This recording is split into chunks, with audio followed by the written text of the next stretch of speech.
प्यारे बच्चों, आज हम आप लोगों को एक बहुत महान व्यक्तित्व के संबंध में या कह सकते हैं कि उनके जीवन चरित्र के संबंध में एक बड़ी ही रोचक घटना लेकर के आए हुए हैं, जिसको आप भी पढ़ करके जान करके आनंद के साथ साथ अच्छे ज्ञान को प्राप्त करेंगे।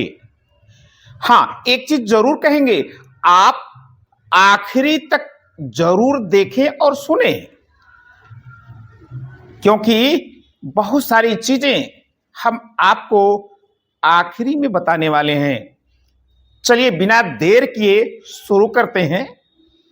यहां ध्यान दें, शीर्षक जो इसका है, डर पर जीत। डर पर हम जीत कैसे प्राप्त कर सकते हैं, इसको भी आप सीखेंगे। एक बार की बात है, 8 साल का एक बालक अपने पिता के साथ जा रहा था। रास्ते में जंगल पड़ता था। जंगल में पेड़ों पर बंदर बैठे थे।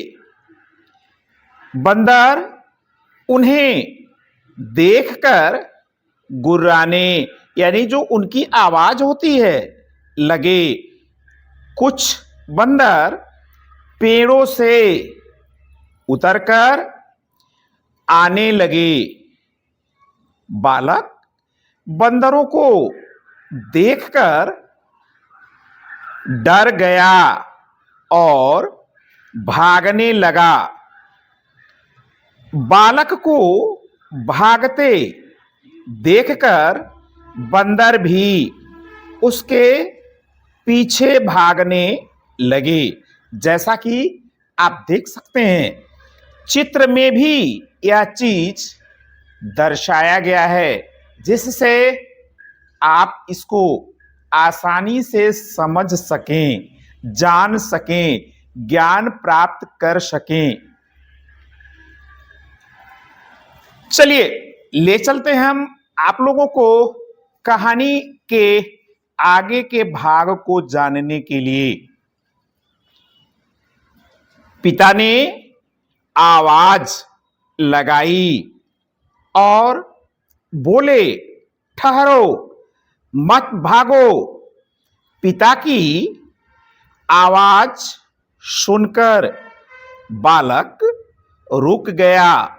उसने देखा कि बंदर भी वहीं रुक गए हैं। वह बहुत हैरान हुआ। उसके पिता भी पास आ गए।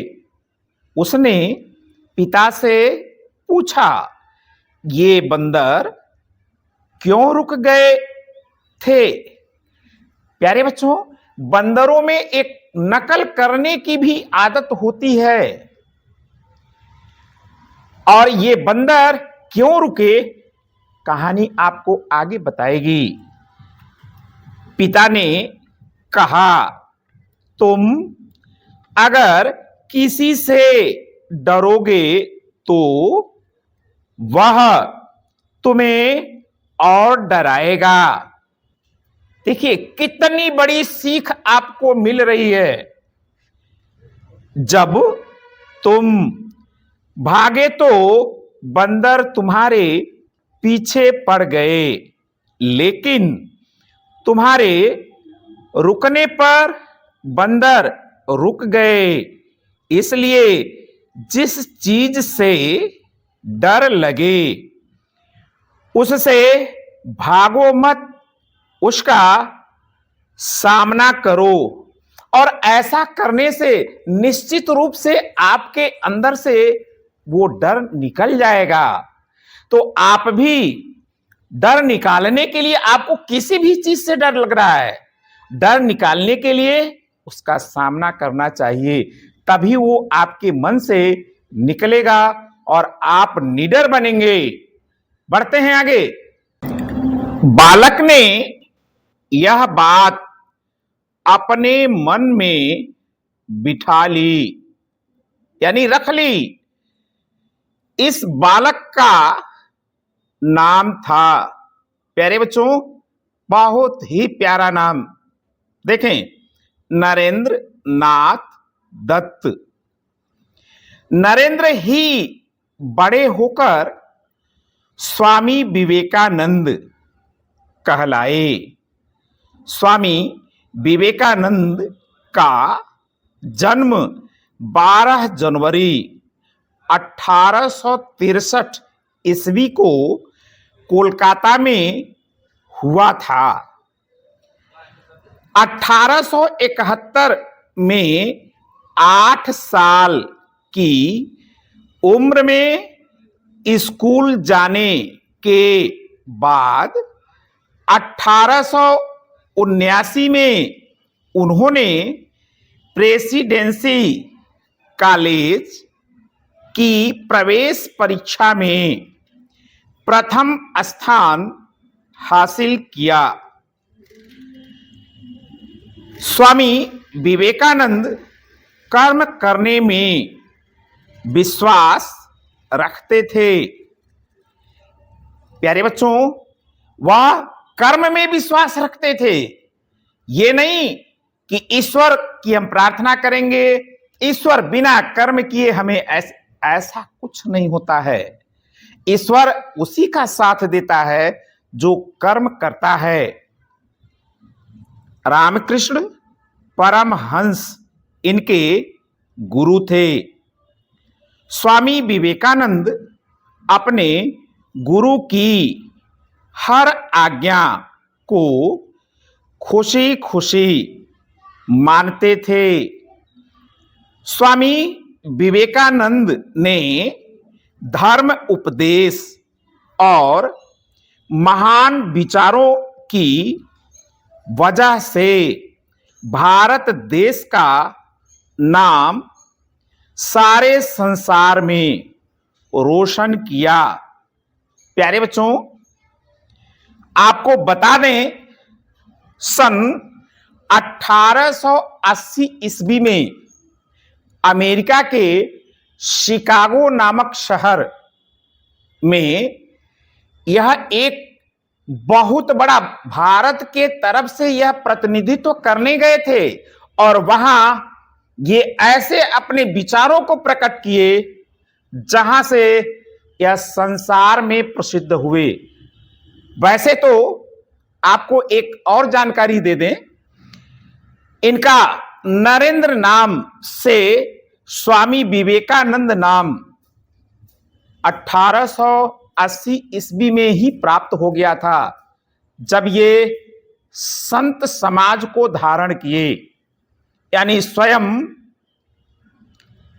भगवा चोला पहनकर संत समाज में सम्मिलित हुए। लेकिन वास्तविक प्रसिद्धि शिकागो में इन्हें मिली। बढ़ते हैं आगे। इन्होंने रामकृष्ण और रामकृष्ण मठ की, एक मिनट, यहां थोड़ी सी चूक हुई है, रामकृष्ण मिशन और रामकृष्ण मठ की स्थापना की। अपने भाषण में उन्होंने विश्व भर को भारत के एक गौरवशाली मूल्य, क्या चीज, अतिथि देवो भव से परिचित कराया। ऐसा कहा जाता है कि 4 जुलाई 1902 में उन्होंने बेंगलुरु मठ में 3 घंटे ध्यान साधना करते हुए अपने प्राण त्याग दिए। प्यारे बच्चों, यह वास्तव में, अब पता नहीं ये केवल हमारी सोच है या इसमें कितनी सच्चाई है, आप भी जानकारी प्राप्त करके हमें कमेंट में जरूर बताइएगा। ईश्वर अच्छे लोगों को बड़े जल्दी अपने पास बुला लेते हैं। सो स्वामी जी भी बड़े ही अल्प आयु में यह हम लोगों को इतना बड़ा ज्ञान दे करके और चले गए। अगर यह रहे होते तो हो सकता है हम ज्ञान के उच्चतम से भी उच्चतम शिखर पर पहुंच सकते थे।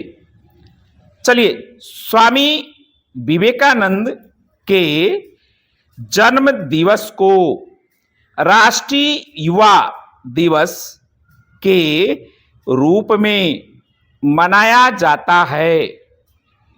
आप भी इस दिन को इस दिवस के रूप में मनाकर निश्चित रूप से आप इनकी आत्मा को सुख और शांति जरूर पहुंचा सकेंगे, ऐसा हमारा मानना है। हाँ, एक चीज जरूर आप अपने मित्रों से कहिए, हमारे सर जी पढ़ाने के साथ साथ YouTube चैनल पर रहते हैं, आप उन्हें वहां जाकर के देखें, पढ़ें, ज्ञान प्राप्त करें, लाइक करें, सब्सक्राइब करें, शेयर भी करें और कमेंट बॉक्स में हमें जरूर अपने विचारों को लिखें। सो आज के लिए बस इतना ही। धन्यवाद।